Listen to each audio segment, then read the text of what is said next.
জয় রাধে। আজকের পাঠ শ্রী অদ্বৈত আচার্য এবং শ্রী গদাধর পণ্ডিতের শাখা ও উপশাখা শ্রী চৈতন্য চরিতামৃত আদি লীলাখণ্ড, শ্লোক 29। নীলাচলে তেহ এক পত্রিকা লিখিয়া প্রতাপ রুদ্রের পাশ দিল পাঠাইয়া।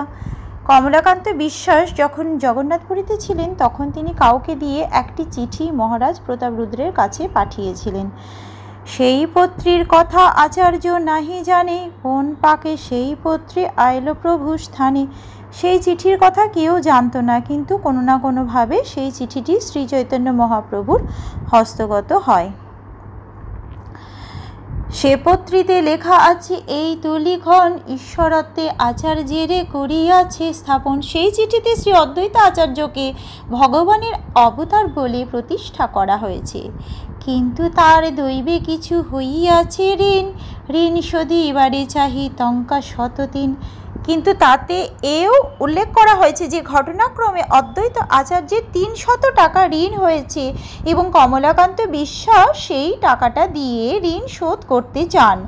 পত্র পড়িয়া প্রভুর মনে হইল দুঃখ, বাহিরে হাসিয়া কিছু বলে চন্দ্রমুখ।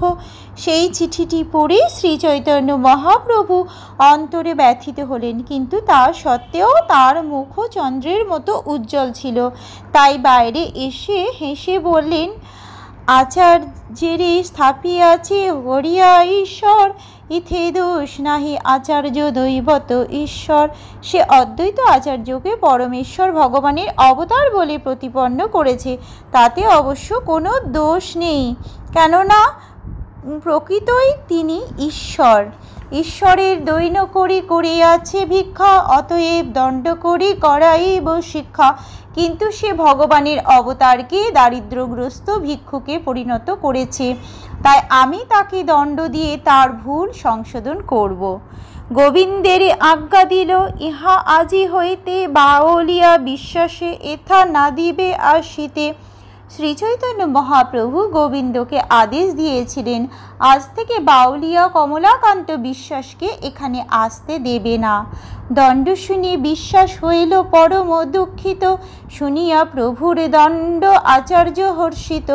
কমলাকান্ত বিশ্বাস যখন শ্রী চৈতন্য মহাপ্রভুর দেওয়া এই দণ্ডের কথা শুনল তখন সে অত্যন্ত দুঃখিত হয়েছিল, কিন্তু অদ্বৈত আচার্য প্রভু তা শুনে অত্যন্ত আনন্দিত হয়েছিলেন।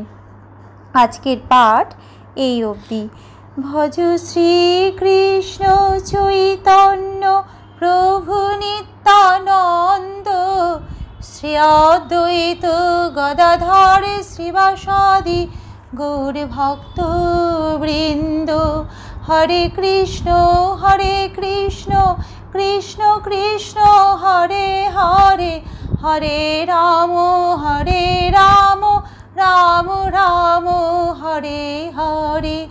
জয় রাধে জয় রাধে, জয় রাধে জয় রাধে, জয় রাধে।